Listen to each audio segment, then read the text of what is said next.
আসসালামু আলাইকুম। কলসে বিল্ডিংয়ের সাইড দিয়ে আমরা ঘুরতেছি। খুবই সুন্দর প্লেস। ওই যে নিচে পর্যটক, অনেকটা সুন্দর একটা জায়গা। বন্ধু আসতেছে, আমি পিছনে পিছনে দুজনে একসাথে ভিডিও করতেছি। ইনশাল্লাহ খুবই সুন্দর, অনেক পর্যটক মানুষ, খুবই সুন্দর বিল্ডিং দেখার মতন। আপনারা আসবেন, আমার দেশের লোক আসবে, ইনশাল্লাহ দেখবে সবাইকে অনেক হ্যাপি। ইটালি আসার জন্য আল্লাহর মতো কত মানুষ চেষ্টা করতেছে। আল্লাহ যিনি সবাইকে আসার তৌফিক দান করে, আসুক, এই সৌন্দর্য উপভোগ করুক। ইনশাল্লাহ মায়ের দোয়া ছিল দেখে আজকে আমরা আল্লাহর রহমতে এই দেশে আসতে পারছি। খুবই সুন্দর জায়গা, ইটালিতে দেখার মতন। আরও বহুত অন্য অন্য শহরে অনেক কিছু আছে দেখার মতো, খুবই ভালো জিনিস।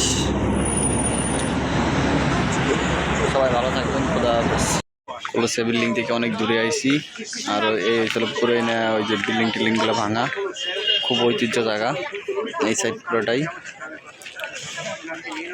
আর এটা হয়েছিল ওদের গির্জা, এই যে এটা,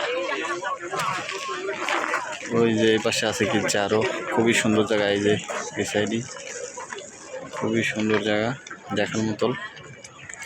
অনেক দেশের পর্যটক, ভরপুর পর্যটক এখানে, অনেক বাঙালিও আছে দেখার মতন। বিল্ডিং এই সাইড দিয়ে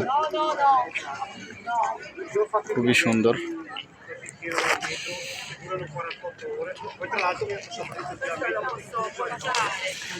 আমার বন্ধু দ্বারা দ্বারা মোবাইল টিপতেছে, আটার বল নাই আর। খুবই সুন্দর জায়গা।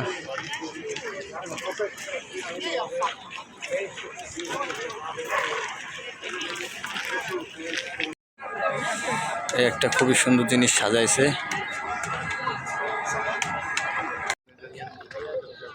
এই যে ইটালিতে আর একটা ঐতিহ্যময় জায়গা, এই হচ্ছে এটার হলো সবচেয়ে ম্যাপে গেলে এই জিনিসটা পাইবেন। খুবই সুন্দর একটা ঐতিহ্যময় জায়গা দেখার মতো ভিউ, খুবই সুন্দর। এখান থেকে যে অনেক দূরে কলসিয়াটাও দেখা যাচ্ছে। এটা কলসিয়ার সবচেয়ে পশ্চিম সাইডে, খুবই সুন্দর। দেখেন কত সুন্দর প্লেস। আর আমরা আছি এখানে এই সাইডে। এই যে আমাদের পিছনে বিল্ডিং আছে, খুব সুন্দর। সব ঘুরে ঘুরে দেখলাম অনেক দূর, এখন অনেক ভালো লাগলো দেখে। এখন আমরা আমাদের মানে চলে যাব। অনেকক্ষণ ঘুরছি, আজকের মতো এই পর্যন্ত, কি আবার অন্য একদিন এসে দেখবো। খুব সুন্দর একটা প্লেস, আপনাদের সাথে শেয়ার করলাম মুহূর্তটাকে। সবাই ভালো থাকবেন, খোদা হাফেজ।